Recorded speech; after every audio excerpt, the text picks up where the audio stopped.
आइए जानते हैं आज की कुछ अंतर्राष्ट्रीय खबरों को। पहले एक नजर आज की हेडलाइंस पर।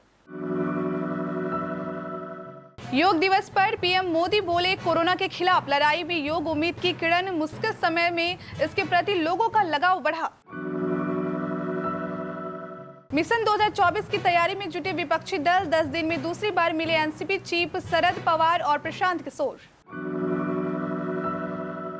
1000 हिंदुओं को मुस्लिम बनाने के आरोप में यूपी एटीएस ने 2 मौलाना को किया गिरफ्तार। पाकिस्तान से आईएसआई करता था फंडिंग। नोएडा में बदमाशों का कहर, बेटे की दुहाई दी, फिर कहा टीवी न्यूज एंकर हूं तो जान बच गई। योग में ओम पर बहस, सिघवी के अंदाज में विजय वर्गीय का जवाब, बोले छूट भइये, नेता के ट्वीट से कम नहीं होगी योग की महानता। कश्मीर में एनकाउंटर, सुरक्षा बलों ने सोपोर में 3 आतंकी मार गिराए। इनमें लश्कर का टॉप कमांडर मुदासिर पंडित भी शामिल। ममता बनर्जी और तृणमूल कांग्रेस को तगड़ा झटका, कलकत्ता हाईकोर्ट का चुनाव बाद हिंसा पर जारी आदेश वापस लेने से इनकार।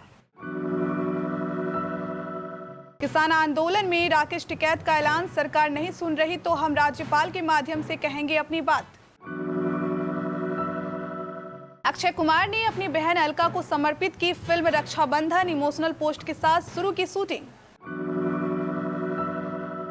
2025 में चैंपियंस ट्रॉफी की बोली लगाएगा बीसीसीआई, आपात बैठक में लिया फैसला।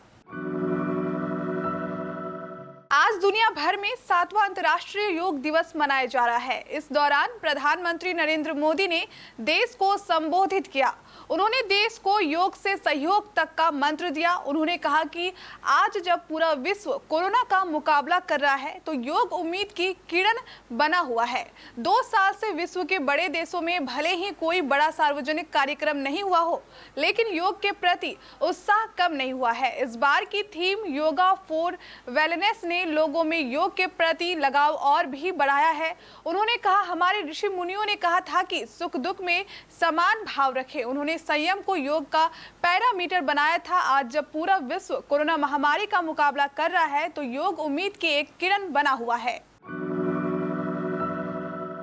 पश्चिम बंगाल विधानसभा चुनाव के बाद बतौर रणनीतिकार काम न करने का ऐलान करने वाले प्रशांत किशोर ने सोमवार को एक बार फिर से राष्ट्रीय कांग्रेस पार्टी यानी एनसीपी चीफ शरद पवार से मुलाकात की है।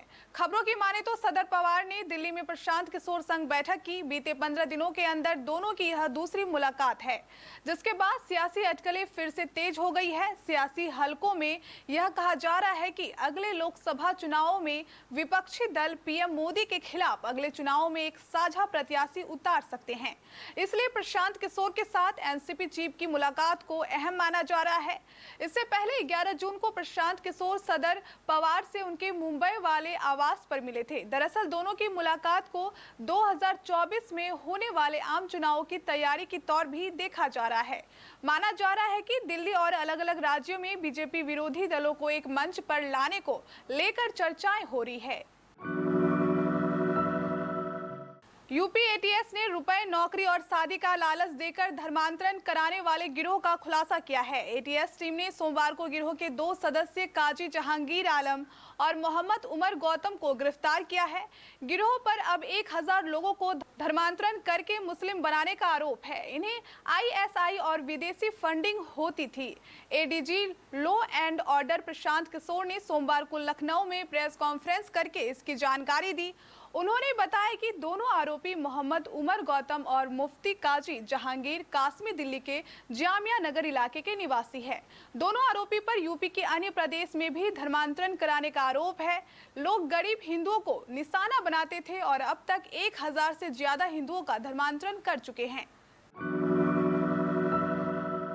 ग्रेटर नोएडा वेस्ट में शनिवार देर रात एक न्यूज चैनल के editor in chief Atul Agrawal से 2 बाइक पर सवार 5 बदमाशों ने लूटपाट की। बदमाशों ने पिस्टल के बल पर वारदात को अंजाम दिया और गोली मारने की धमकी भी दी। अतुल ने बदमाशों को बताया कि वह पीआईबी पत्रकार है और उन्होंने छोटे बेटे की भी दुहाई दी। तब जाकर बदमाशों ने उन्हें छोड़ा। उन्होंने इस मामले की सूचना और शिकायत पुलिस को नहीं दी है। हालांकि पूरे घटनाक्रम को सोशल मीडिया पर शेयर किया है। दुनिया भर में आज 7वां अंतर्राष्ट्रीय योग दिवस मनाया जा रहा है।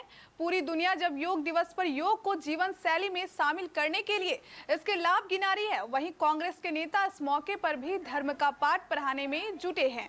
वरिष्ठ कांग्रेसी नेता और सुप्रीम कोर्ट के दिग्गज वकील अभिषेक मनु सिंघवी के योग में ओम के उच्चारण को लेकर दिए गए बयान ने नई बहस छेड़ दी है।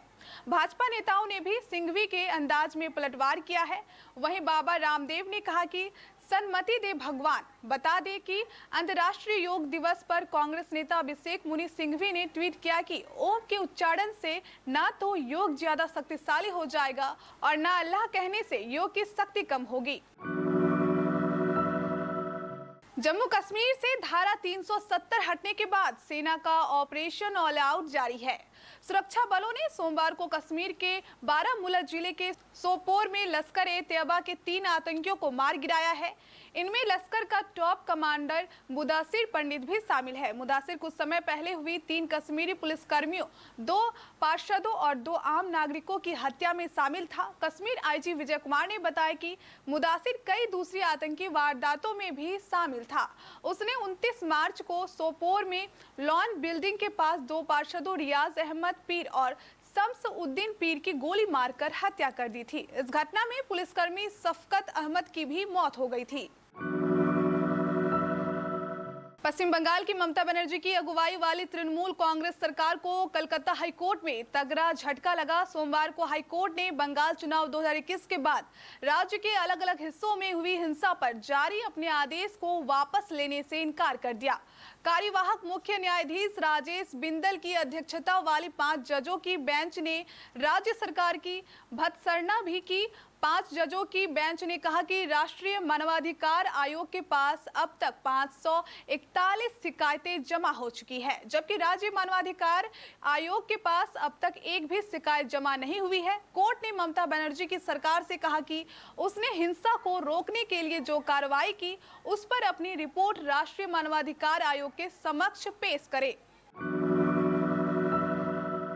कृषि कानूनों के खिलाफ 6 महीने से भी अधिक समय से चल रहे आंदोलन को किसान खत्म करने के लिए तैयार नहीं है। किसान नेता राकेश टिकैत ने सोमवार को एक नई घोषणा की है। उन्होंने कहा कि अगर सरकार हमारी बात नहीं सुन रही है तो राज्यपाल और राष्ट्रपति बड़े होते हैं।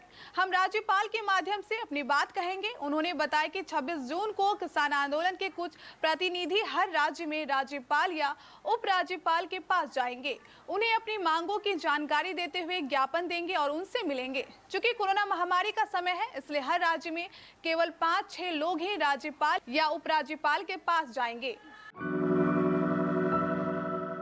लॉकडाउन खुलने के बाद फिल्मों की रुकी हुई शूटिंग शुरू हो चुकी है और अक्षय कुमार अपनी अगली फिल्म रक्षाबंधन के सेट पर लौट चुके हैं। बहन भाई के खूबसूरत रिश्ते को रेखांकित करती फिल्म अक्षय ने अपनी बहन अलका भाटिया को समर्पित की है। उन्होंने सेट से अपनी एक तस्वीर शेयर करके इमोशनल नोट भी लिखा। रक्षाबंधन को आनंद एल रॉय निर्देशित कर रहे हैं, जिनके साथ अक्षय एक और फिल्म अतरंगी रे कर रहे हैं। अतरंगी रे में अक्षय धनुष और सारा अली खान के साथ स्क्रीन शेयर करते दिखेंगे। भारतीय क्रिकेट बोर्ड ने चैंपियंस ट्रॉफी, एक T20 वर्ल्ड कप और एक वनडे वर्ल्ड कप की मेजबानी के लिए बोली लगाने का फैसला किया है। ये फैसला BCCI का शीर्ष परिषद की वर्चुअल आपात बैठक में लिया गया है। मिली जानकारी के मुताबिक बोर्ड ने 2024 से शुरू होने वाले 8 साल के टूर्नामेंट चक्र में छोटे प्रारूपों के 2 वर्ल्ड कप के अलावा 3 वैश्विक प्रतियोगिताओं की मेजबानी का दावा करने का फैसला किया है। एक अधिकारी ने जानकारी दी है कि हाँ, हम 2025 में चैंपियंस ट्रॉफी के अलावा 2028 में होने वाले T20 विश्व कप और 2031 में होने वाले वनडे विश्व कप की मेजबानी के लिए दावा पेश करेंगे। अधिकारी ने बताया कि शीर्ष परिषद इस पर सैद्धांतिक तौर पर सहमत है।